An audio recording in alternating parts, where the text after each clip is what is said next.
We live in a fantasy world now. Reality has been destroyed. This is the time that we really need to pay attention. The probabilities are overwhelmingly on gold's side. That is the best environment to see gold increase its value. Welcome to Palisade's Gold Radio. I'm your host, Tom Bodrovics. Joining me today is Jesse Felder, founder, editor, and publisher of the FelderReport.com. How are you today, Jesse? Thanks for joining me. Doing good, Tom. Thanks for having me on again. Always great to talk with you. Absolutely. And, today is going to be no exception here. You recently wrote an article really talking about that the market seems to be pricing in a Goldilocks scenario at the moment, which means that inflation comes back to 2%. And because of that, additional rate hikes won't be necessary. And that will get a soft landing that the Fed was after with either a minor recession or none at all. Then looking down the road, the Fed can lower rates again, and this will all be good for the economy and the stock market. I thought that this was a great way to really talk about this idea because, if you maybe go back and rewind what I just said, we're looking at, let's say, a holistic picture of what the Fed and really the Treasury Secretary Yellen expects. Considering she came out in the first week of January and said, we've achieved this soft landing. And as you told me before we hit record here this morning, that's very likely going to be, come under question here. So taking this whole picture again, let's start by breaking it apart. Is inflation going to, prove stickier than expected? I absolutely think so. And I think we saw that with the latest CPI report. When you look at things like, super core CPI, which is services inflation, less housing, right? This is basically a representation of kind of the underlying trend of inflation that's driven by wages and spending.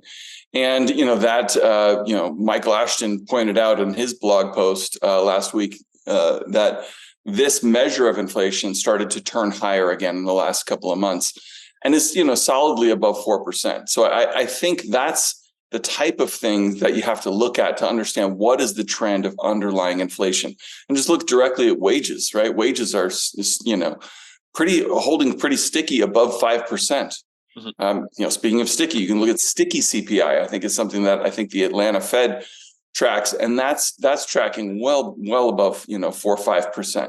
So all of these kind of underlying inflation trends are still relatively strong. And so to think that we can now say mission accomplished, the Fed has done enough to bring inflation back sustainably to its 2% target, I think is way optimistic, right? There's just not the evidence there yet that suggests that's happening. Mm-hmm. So do you think that eventually the Fed is going to have to accept a higher than 2% target? I do. I think the other thing that we're running into here is we're just now hitting the point in time where the tightening in monetary conditions should really start to hit the economy and the refinancing of all kinds of debt. We're seeing it, in interest expense on the federal level, but with corporations, starting to refinance, we're seeing bankruptcies tick up. Well, right now, when you look at, you can use the Fed funds rate as a good 2-year lead on a lot of different things. And we're right now hitting that peak, 2-year inflection point of, when the tightening really started to happen. And so I think we're at the point now where we're going to just start to see the problems with this tightening. I think we could see these types of things play out in terms of financial stability. And this is something that Simon White at Bloomberg has written about recently, suggesting that this March rate cut, the markets are pricing in a March rate cut. And all the Fed heads have come out and said, hey, that's way too aggressive. There's no reason for us to cut rates in March. So how do you explain it? Why are markets still convinced that the Fed's going to cut in March? And I think it comes back to these financial stability concerns. With quantitative tightening, we've already started to see in the last few months signs of really tightening of monetary conditions within the banking system, and it could be over the next month or two we see quantitative tightening reach the point where money becomes really tight within the banking system. And you could start to see issues like we saw potentially in 2019, the last time the Fed engaged on a significant quantitative tightening era, where that manifests in problems in the repo market, and we had this kind of monetary fiasco where the Fed had to come in and reverse course and kind of come to the market's rescue. I think that's the only way you get a March rate cut, is if you start to see some real problems in the money markets. And, so I think that is something to keep a close eye on right now. Mm-hmm. So, Jesse, how do we break inflation apart a little bit more, based on the data that's being reported from this point? Is looking at PCE or PMIs helpful in this case right now? I think, there was another great thing that I read about the difference between CPI and PCE, and a lot of it is, just down to healthcare effects, whereas PCE tracks healthcare spending based on the government spending on healthcare through like Medicare and those types of things, which is not really representative of what people actually spend in the real economy. So CPI more closely tracks that. So we're seeing, core PCE come, back to the target, which is really what the Fed has explicitly said they target, coming back to Fed's target faster than like core CPI. And it comes down to those healthcare effects. So I think it's going to be difficult for the Fed to say we've accomplished this, even if core PCE comes back around the 2% level, which it really has on, a 3-month, annualized basis, 6-month annualized basis. But of course, CPI is not there. Mm-hmm. And so I think, and the Fed has pointed to things like super core inflation and wages and the things that are really going to give them the confidence that they've done the job. So I think that, we're talking about a few different things here. With inflation, the inflation is just part of the mandate. And I think it's going to be difficult for them to declare mission accomplished on the inflation side of the mandate until you see wages and things like that really come down from their 5% plus level. Mm-hmm. So now let's turn to talking about the other side of it. Are the fundamentals for the inflationary drivers, like let's say raw materials, still strong at this point as well? Well, the supply and demand, I think, for commodities generally is very, very bullish. And this just comes back to the capital cycle, which, is something I think is probably the most important thing, underlying fundamental to pay close attention to. And it's very, very simple. It's how much money has gone into this sector of the economy or this stock market sector over the last 5 years or plus. And because when money flows in, it creates supply. And when money comes out, when a sector of the economy is starved of capital, that reduces investment in that sector and reduces supplies. And so what we've seen over the last 5, 7, 8 years is money has flowed into the technology sector. I mean, especially over the last 12 to 24 months, we've seen a massive amount of money go into things like AI and investing in supply of product and services in that area. Meanwhile, really since the 2014 oil price crash and the 2012-13 crash in precious metals, we've seen commodities be starved of capital for about a decade.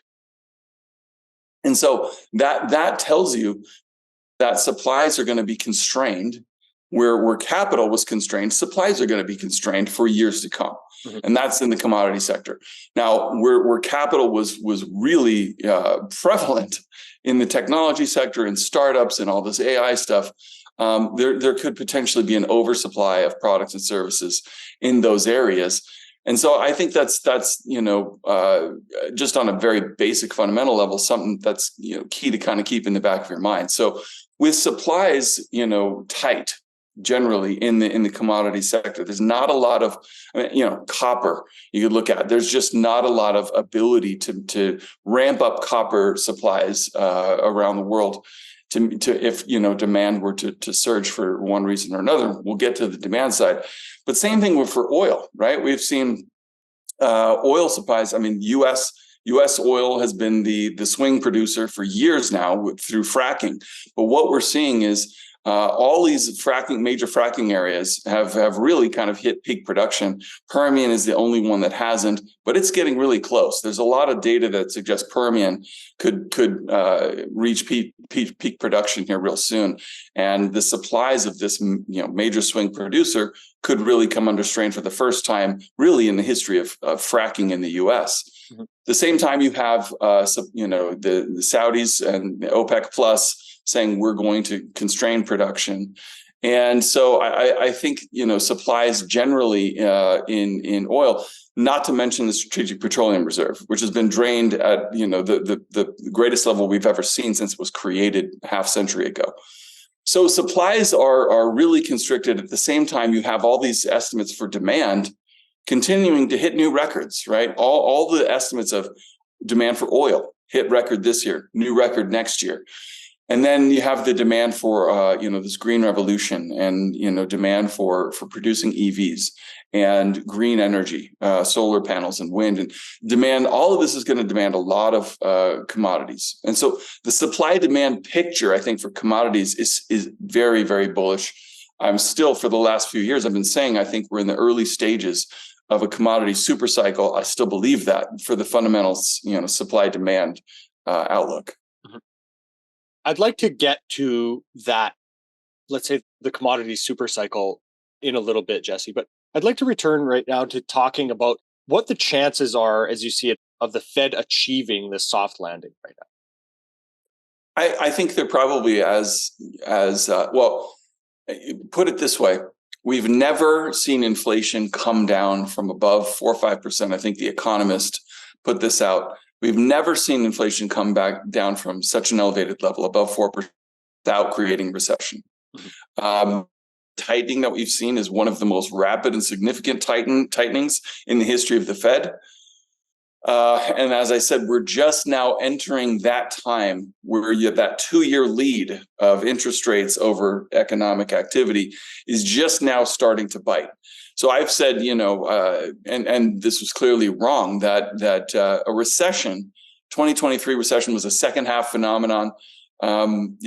We saw signs of slowing in different areas, but we obviously didn't get that recession, and that comes down to a strong labor market. I do think we are still, to say that we didn't have a recession last year means we're not going to have one, I think is kind of the height of over optimism, because the issues that were kind of pushing us towards recession have not gone away. If anything, they've just gotten more poignant, and so I think we still have this massive monetary tightening that we've seen. We have dwindling of consumer finances in terms of the money that they saved through the pandemic. We see this in record credit card delinquencies now, and so I think the consumer's coming under strain. You're hearing it from all these companies that have announced earnings early this earnings season, whether it's Nike or FedEx or whoever. So I think that the chances of a soft landing are slim to none. Mm-hmm. And frankly, you mentioned that Goldilocks piece. That was a piece that Howard Marks wrote. I love Howard Marks because he constantly pounds home this idea of in order to make money in the markets, you have to have a non-consensus view about the economy or valuation or fundamentals, and you have to be right. And so if you believe we're having a soft landing, right, there's no opportunity for profit there because that's the consensus. That's priced in. So even if you get a soft landing, that's priced into the markets already. There's really no opportunity for profit. So if that's what's priced in, and then that's not what we get, I think his point was there's a huge potential for disappointment here. Whether you disappoint on the inflation front and inflation remains higher and you don't get a recession, that means the Fed has to be tighter for longer, which would disappoint the markets. Or you disappoint on the growth side of the economy and you actually do get a recession and the Fed, cuts rates, but it's not bullish for risk assets because earnings are going down and all of these other things that are associated with recession. So there's a lot of potential for disappointment. I think we could potentially disappoint on both sides where you get sustainably higher inflation and weaker growth than a soft landing would imply. Mm-hmm. So what does that in turn mean for the Treasury market? If we do get a recession, How does that end up affecting the Treasury market, Jesse? It's a great question. I mean, it's a market I've been watching very closely because this is a market that's not acting like it has for the last 40 years. It's not acting like a risk off barometer. It's acting like a risk on barometer, that people are taking, bonds rally during the risk on phase, and so that's something different. And I think one thing that I'm concerned about, and Ed Yardeni has talked about this, the guy who coined the phrase bond vigilantes, that with the deficit so massive. I mean, we've never seen a deficit to GDP of 7% during an economic expansion since World War II. And the fact that we have such a massive deficit with no economic emergency in sight should be worrisome to Treasury holders, that the amount of debt is growing very, very rapidly. I mean, that's all that points out to. 7% debt to deficit to GDP means we have to grow debt by 7% of GDP just to pay our bills. During a recession, that might not be out of line, right? I mean, that would still be pretty significant.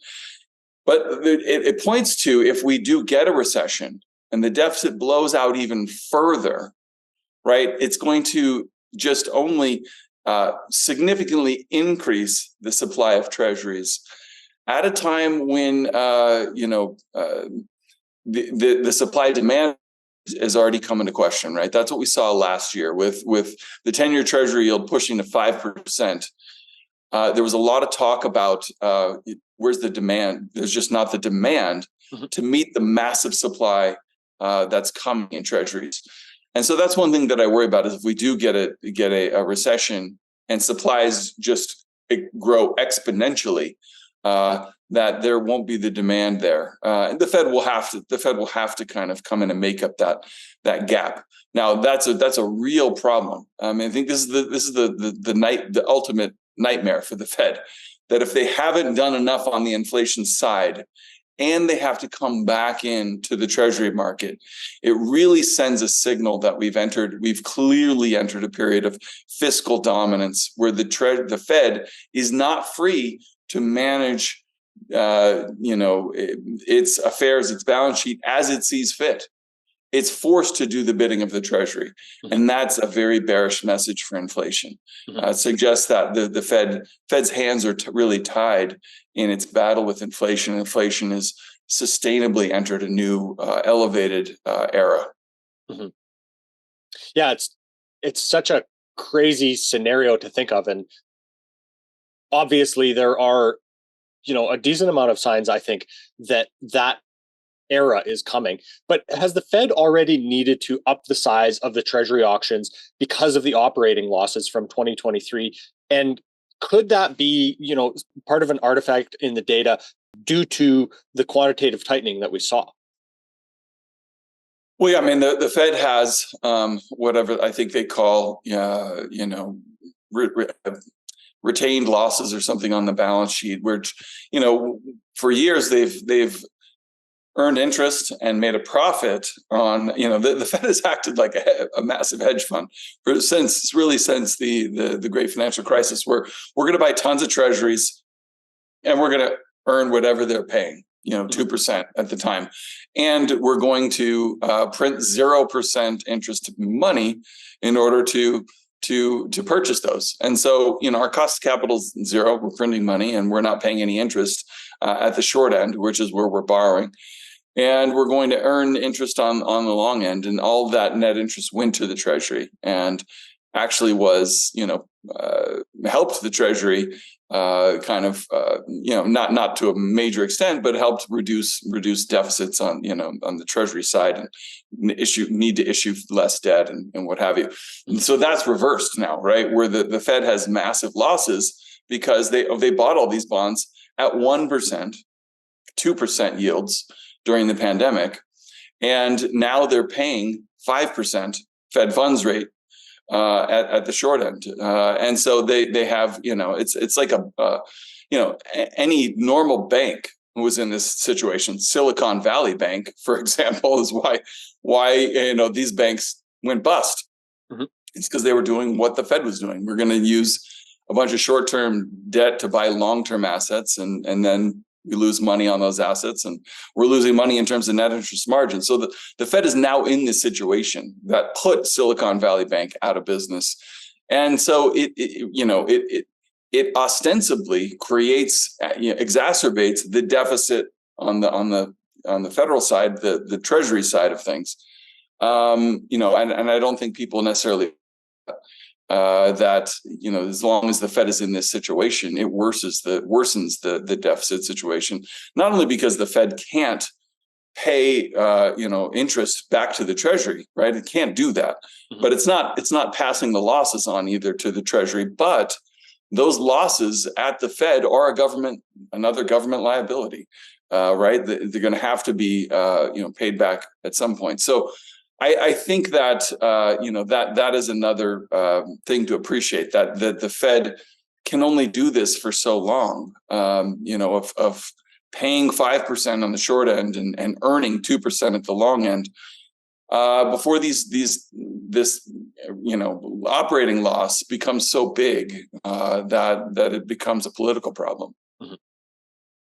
So let's go back to kind of the last piece, kind of the down the road piece of that Goldilocks scenario. Is the Fed going to be able to lower rates due to achieving its goal here? I think if we get rate cuts, mm-hmm. the rate cuts that the market is expecting right now, which is significant. I think the Fed has said, through the dot plots, we envision 325 basis point cuts by the end of this year. The market, I think, is expecting double that. The only time the Fed has ever cut that much, 150 basis points in the amount of time that the market is expecting is in kind of a recessionary type of situation. And so I think that's most likely, right? Like I said, I think the market rate specifically is only going to happen if you get these financial stability concerns cropping up in the next couple of months. So I think that for the Fed to cut 150 basis points, the only way that happens is if we see a rise in unemployment, and the classic signs of recession.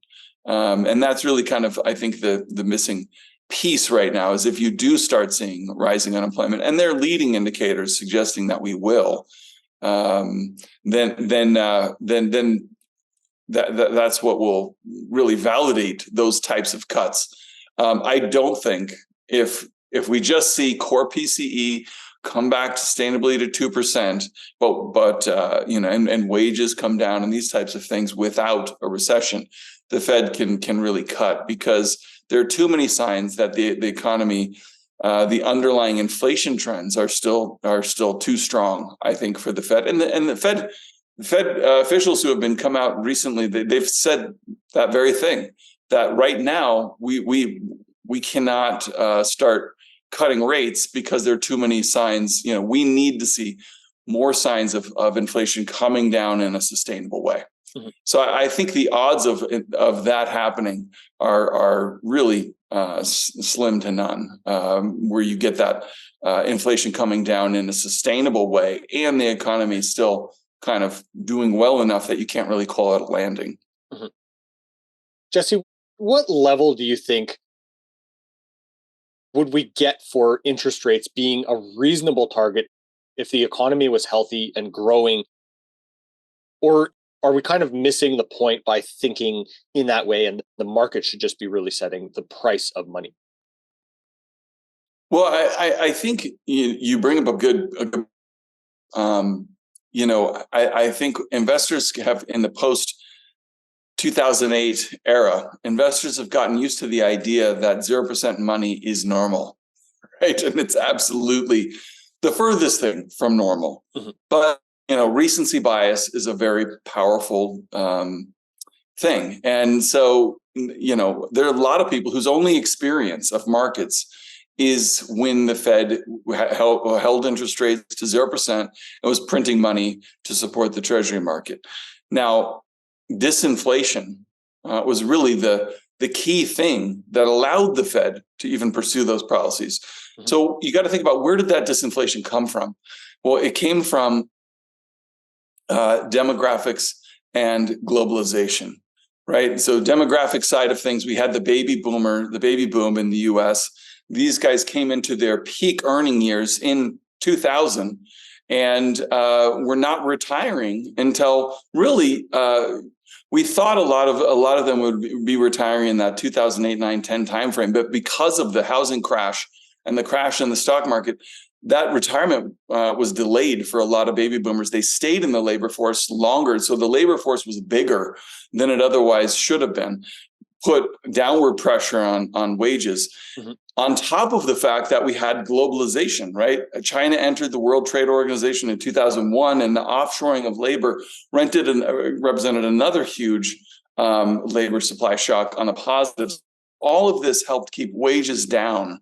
You had the baby boom generation and staying in the labor force, and then you had a massive influx of essentially low-cost labor in China.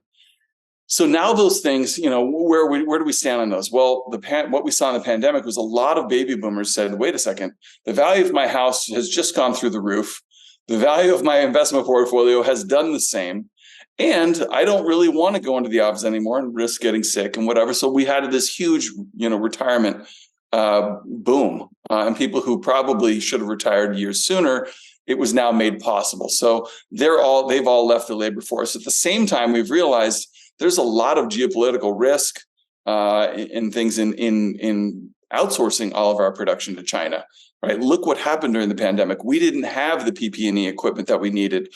It's maybe a problematic thing to have 90% plus of all of our prescription medicines, produced over there, let alone, technology and things. And so this is why we see these semiconductor issues, where we're banning semiconductor sales to China and huge fiscal spending to produce them here in the U.S. It's a reversal of the move towards offshoring of production and globalization that we saw over 20 plus year period. So this is another structural force for inflation. So if you believe those were the forces that kind of allowed the Fed to pursue these massively stimulative policies of 0% interest rates and quantitative easing, those underlying factors are gone, right? So now if the Fed tries 0% interest rates, tries massive quantitative easing, we get a big spike in inflation because we don't have the labor force out there to produce to meet the demand that's created by that type of monetary policy. So, long story short, that means that this era of 0% interest rates, quantitative easing is likely done. We're not going back to that.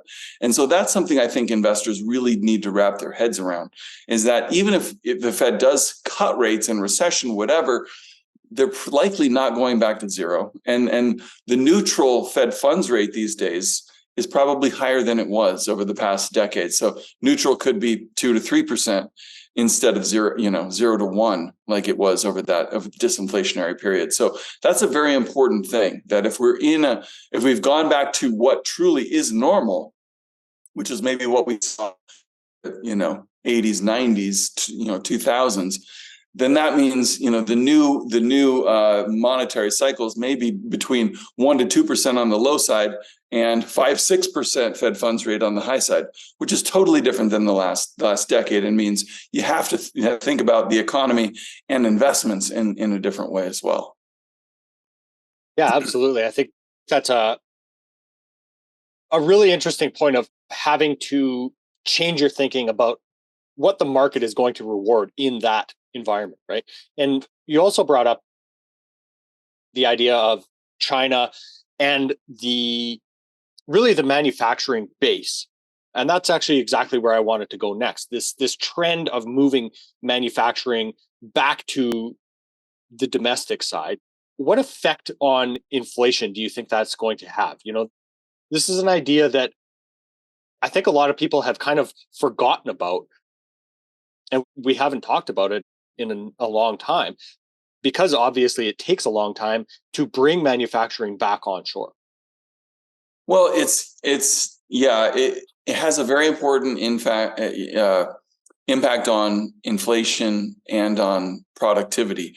There's an interesting article in the New York Times saying, we've created all these incentives, tax incentives and whatever, and fiscal policy to support production of semiconductors here in the United States, but also solar panels and wind and all of these kinds of things. And at the same time, China has ramped up production of all these kind of green energy things as well.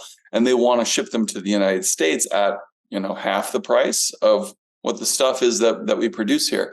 And so we're realizing that, okay, we can kind of incentivize all this production, but what we can't do is produce it as cheap as they can in China. And so that's going to create more protectionism. I think we're going to see more tariffs on the Chinese goods, because we can't invest in all this production and then see it just go out of business because China undercuts in terms of pricing, and nobody buys the US produced stuff because it's too expensive. So when you look at the history of protectionism and subsidized production and these types of things, it hurts because that cost of production is so much higher. So that does support inflation. At the same time, it lowers productivity, which is also inflationary. And that's one thing that is one of my big concerns for the economy generally, is that we're going to be spending more on producing these types of things, which the fact that they were so low cost in the past allowed us to spend money on other things, was really a huge boost to productivity, helped keep inflation low and economic growth strong. Mm-hmm. And commodities are another important part of that too. The fact that commodity pricing was so low. This is another point that my friends at Gehring and Rosenzweig have pointed out, is that for every energy revolution we've had throughout human history, going back hundreds of years, we've always moved to something that is more efficient. We've always increased efficiency, mm-hmm. from burning coal to burning fossil fuels to things to nuclear. It's always been more efficient, and so that means we've been able to spend less money on energy. We've had more money to spend on things that can create economic growth in other ways. Now we're with this green revolution, which I believe in it has to happen. I think it's good for the world and whatnot. But it's the first time in human history where we've gone to a less efficient form of energy.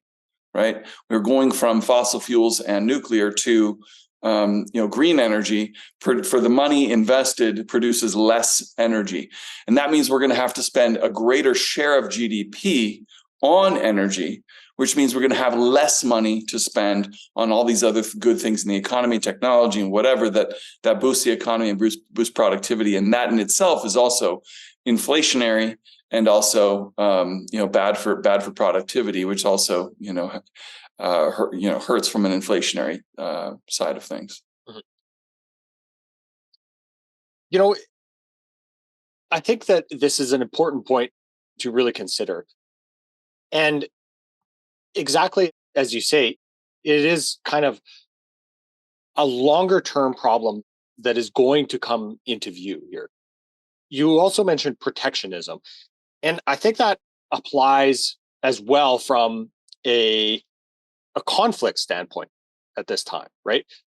We've seen a rise of conflict in the world over, let's say, the last 4 decades. So how does this also factor into, let's say, less cooperation between commodity producing nations, or even disruptions in supply or shipping that we're currently seeing? Yeah, I mean that's another important point about this Goldilocks idea, and I think it was one of the top defense ministers of the UK came out and said recently that this era of the peace dividend is over. Mm-hmm. This era, time when we could count on these major conflicts not rising up. Which is part of our experience of the last, 40 years. The fact that that's over is also really important, because it means, if we're not only are we going to be spending more on energy, we're going to have to be spending more as a share of GDP, probably on defense, and that's another side of it for countries around the globe, and that leaves less spending for things like I said, like technology and healthcare and what have you. And so, but it also, as you point out, to me it represents a stake through the heart of globalization, right? Bringing down of the Berlin Wall, really represented, I think, the beginning of this period of globalization, where let's just, come back as a globe to trading with each other and moving production towards most efficient and all these things. And that was a huge boost to economic growth around the world, and also disinflationary, because it allowed for greater efficiencies and things of production. But this greater conflict that we're seeing around the world represents that, okay, maybe it's not safe to produce semiconductors completely in China. If China's potentially going to be a military threat, military foe, right? Maybe it's not safe to rely on Russia entirely for all of our natural gas and oil. So this, represents to me, these growing kind of military conflicts, these hot wars around the world, represent a very clear signal that this era of globalization has ended and has shifted in a different direction, which is, like I said, if that was one of the most important factors of disinflation over the past 40 years, then you can't count on that disinflationary force any longer. And it means that inflation on a secular level is more sustainable. Mm-hmm.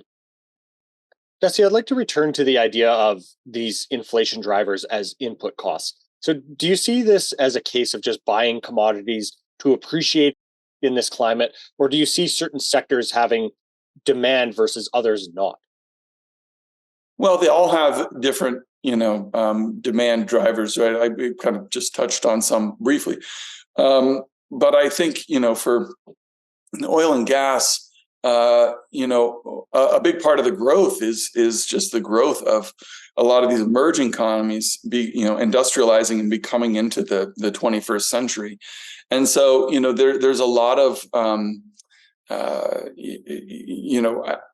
I think one of the biggest problems with the talk about the use of fossil fuels is a lot of these emerging countries hear that as, we don't want you to come into the 21st century. We don't want you to use oil and gas to the same extent per capita that we in developed nations are using, which is, really problematic from another level, a number of levels, to say, India, we want you to remain, undeveloped in this respect, is problematic. So I think that's one of the reasons why we see these record demand, numbers is populations are growing slowly, but they're still growing. And then you still have these emerging economies, which are still in the process of industrializing and coming into the 21st century. And so demand is going to continue to grow there.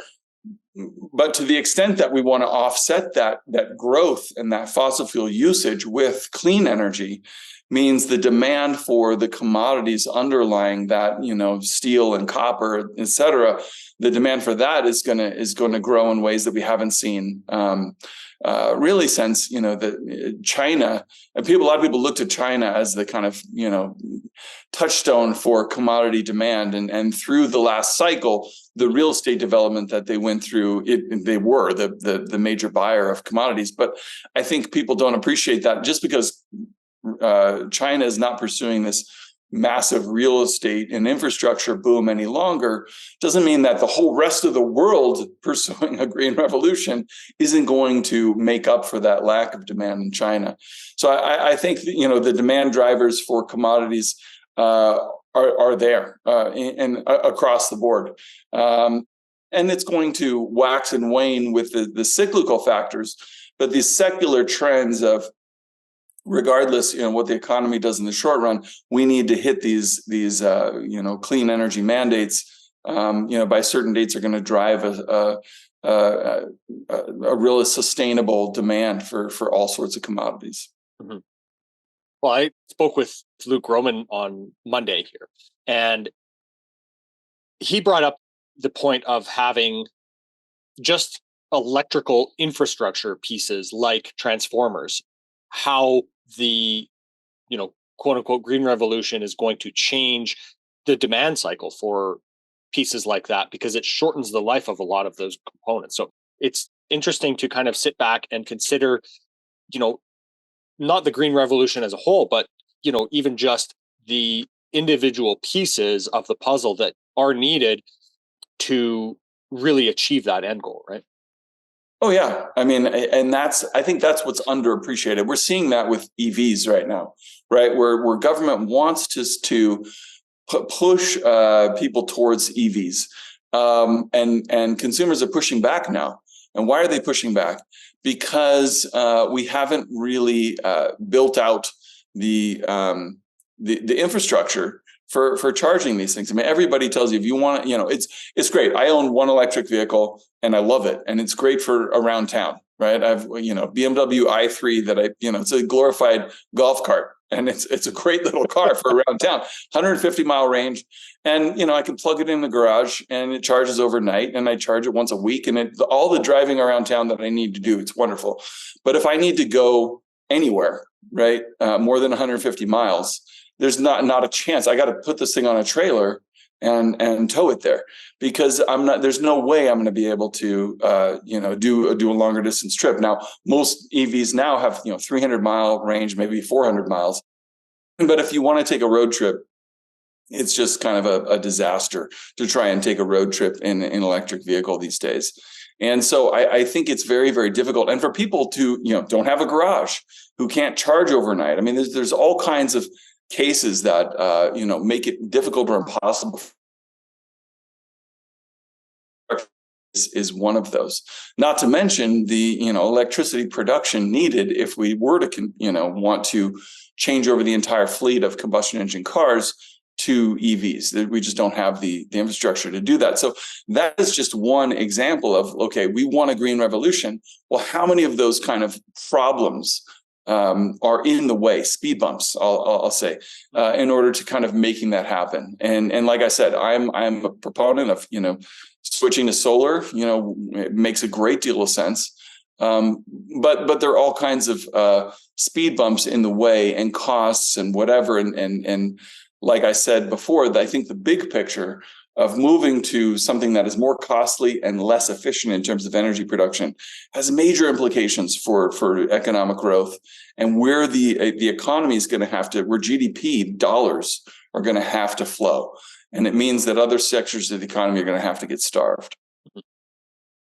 So, Jesse, what importance do you think that the precious metals complex is going to have in your view of where things are going as well? We've spoken about commodities, iron, copper, obviously lithium is going to be a big part of that. But, I'd like to get some of your thoughts around the role for, obviously, I guess silver is a big part of the solar panel production, but how about silver from a monetary perspective? And I guess that would kind of include gold as well.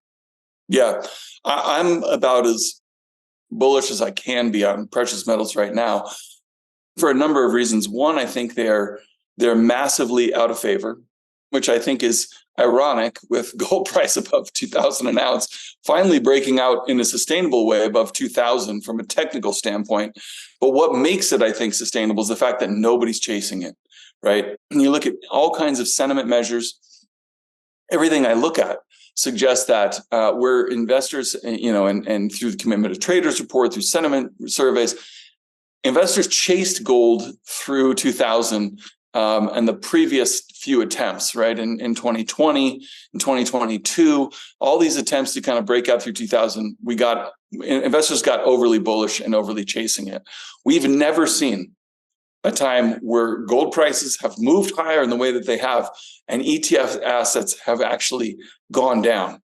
right? And retail investors have been selling gold even as it's breaking out. To me, that is from a sentiment standpoint, from a contrarian standpoint, extremely bullish. But I think when you look at where we are in the monetary cycle, not just the sentiment cycle, but the monetary cycle, it's very similar to that 2019 period, right? We saw gold, really sell off when Jay Powell was raising interest rates in 2018. In the fall of 2018, we saw gold price bottom in anticipation of the Powell pivot that came in late 18, December 18, early 2019. Mm-hmm. Gold price bottomed in fall of 2018 and started turning higher. What happened last year? Fall of last year, we saw gold price bottom. You could see the end of the tightening cycle. And gold was anticipating once again, just like it did in 2018, an end of the tightening cycle. And that was really, very, very reminiscent to me of that 2018-19 period. So we've essentially heard the Fed say, we're done raising rates. That's very bullish for gold. They said, we're going to continue with quantitative tightening. We might need to taper it. But as I said, if the market is right and we get a March rate cut, that will happen because financial stability concerns really start to crop up. We could start to see problems in the money markets. We've already kind of seen some of hints of those, like I said, over the last few months. It's very reminiscent of the repo fiasco in 2019. So what played catalyst for the gold price to explode higher from 2018 to 2020? It was this massive reversal in monetary policy. Mm-hmm. So I think we're at the very same stage in the monetary cycle right now, which could be very, very bullish for gold. The fact that investors literally haven't been paying attention to this makes it that much more bullish. But I'm just massively bullish because I do think the quantitative tightening will inevitably lead to some problems in the monetary, in the money markets.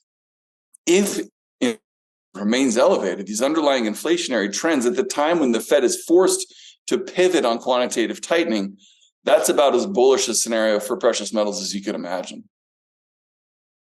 Yeah, it's crazy to think about all of these indicators that you mentioned that are really pointing the same way, yet sentiment is so really terrible. Yeah. So what do you kind of chalk that up to, Jesse? Is it more so the idea that there are so many other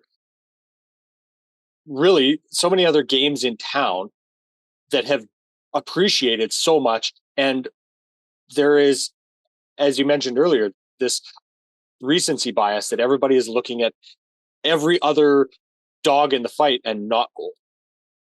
I think, gold is a reflection of people's faith in the central bank.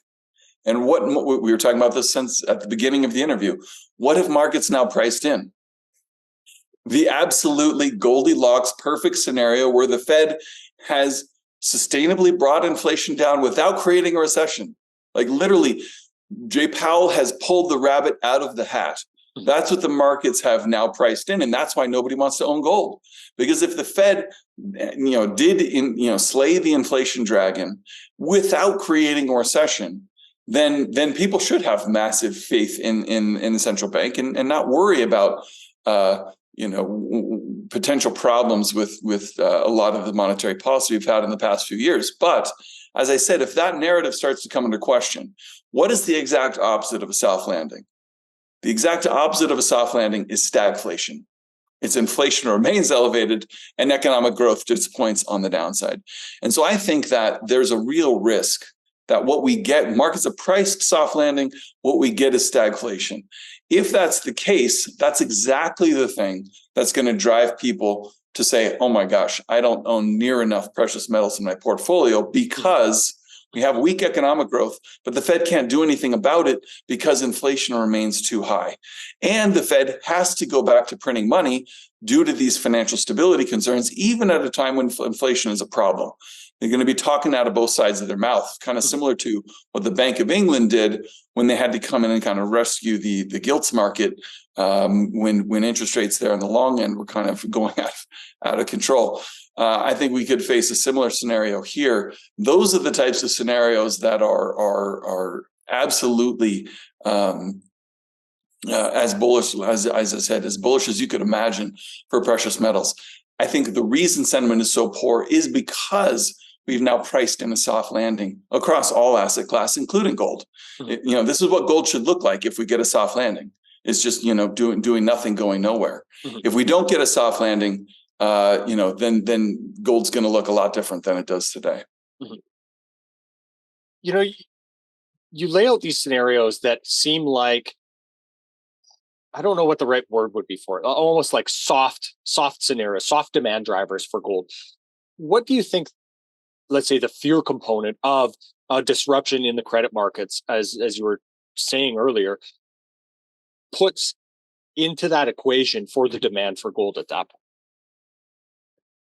Well, I think I think if people are forced to realize that we're not going to get a soft landing, that inflation is not coming back to target, and the Fed isn't able to really address, isn't able to bring inflation down in the way. I mean, what markets are going to realize is Jay Powell can't be Paul Volcker, right? What Paul Volcker did was raise interest rates to 20%.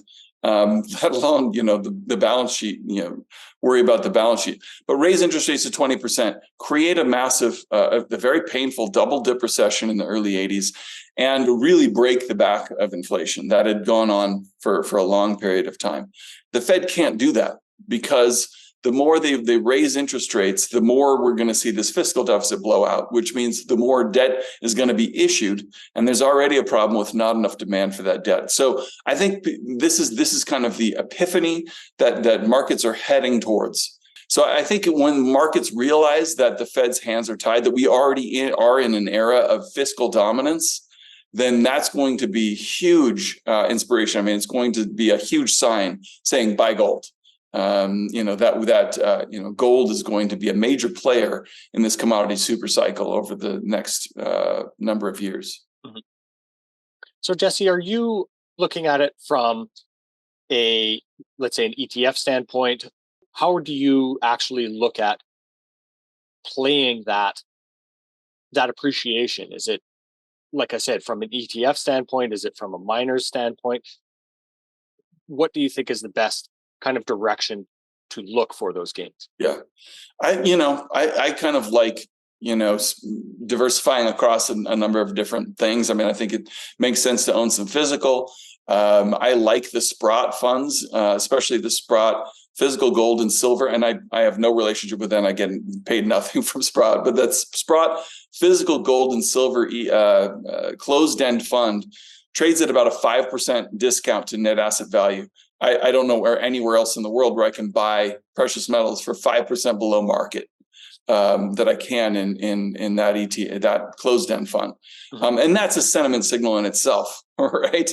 When investors are willing to sell that closed-end fund for 5% below market price, it tells you there's just no demand out there. There's no interest. Investors are massively bearish. I also think the miners are probably going to lead the next leg to the upside. I'm amazed at how cheap a stock like Agnico Eagle is, such a super high quality producer and trades at its lowest valuation in the company's history.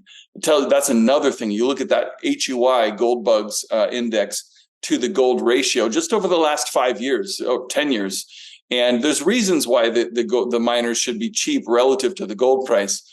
But you can use it as a sentiment signal. And I don't think the miners right now have ever been as oversold relative to the metal in an attractive way as they are today. I mean, they're at the bottom of that ratio over the last 10 years, which tells me also from another sentiment stand of things, the fact that investors are shunning the miners, even as the gold price breaks out to new highs, tells me that investors are extremely bearish. And so I think the miners have a lot of catching up to do on the upside.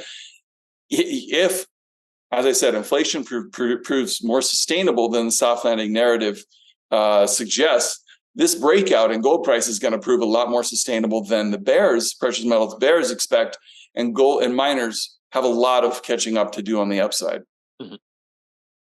Yeah, it's going to be an interesting and tumultuous decade ahead here to really see as you said, there's so many parts of this equation, whether it's these, let's call them the soft drivers for the metals, the fear motivated drivers for the metals, the rebalancing of the capital cycle and the effects that that is going to have.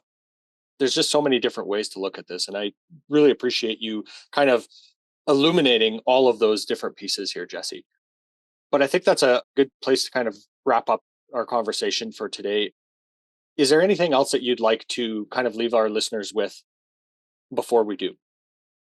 Yeah, just, one of the things that I like to ask myself regularly is, what's the most hated stock in the market? What's the most hated segment in the markets? And because that's usually the area of greatest opportunity. Mm-hmm. And I do think precious metals, and especially the miners, precious metals miners are probably, the most hated sector of the stock market right now, with oil and gas production companies a close runner-up. And so to me, the fact that I believe we're in a super cycle for commodities, and these things are oversold, and sentiment is extremely bearish, suggests to me this is a really good opportunity in those areas. Mm-hmm. Excellent. Of course, for those that want to get more from Jesse, including his weekly email, free weekly email, you can get more of that at thefelderreport.com, FELDER report.com. And of course, you're an excellent Twitter follow as well, at Jesse Felder. Jesse, thanks so much for your time today. Really appreciate it. Thanks, Tom. That was fun. Absolutely. This podcast is for general informational purposes only. Nothing on this podcast should be taken as investment advice. Guests on this show are not compensated for their appearance. Listeners are urged to educate themselves and make their own decisions. Do not base any investment decisions on the information contained. To view our full disclaimer, please visit our website.